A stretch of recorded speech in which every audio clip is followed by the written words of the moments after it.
This is a quick follow-up video for the video that I've just made called How to Prepare Tapioca Pearls. So this is a quick tapioca pudding. Instead of milk, which is very traditional, we're using coconut milk.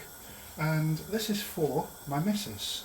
So she doesn't like green cardamon, and she doesn't want any almonds, pistachios or cashews in it. So first of all, I'm just going to start by heating a tin and a half of coconut milk.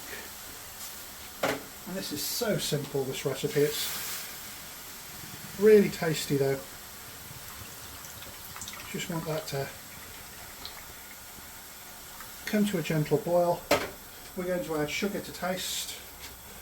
Don't use a lot of sugar in this house, so I'm just going to tip it in, probably a tablespoon and a half.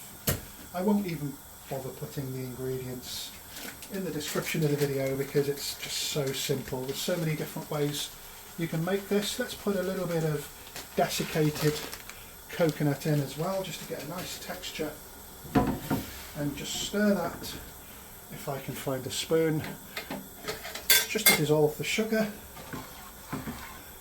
Pre-made tapioca pearls starting to boil. We just want that coconut milk to slightly thicken up.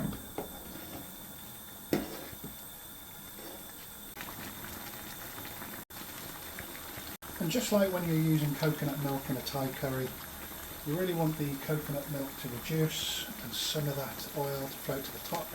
Just a hint of rose water to finish off.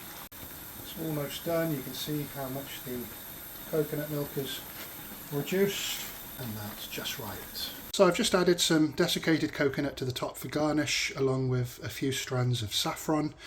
Personally, I think it would look better with some nuts in, but anything for the lady. So thank you very much for watching. Feel free to like, share and subscribe.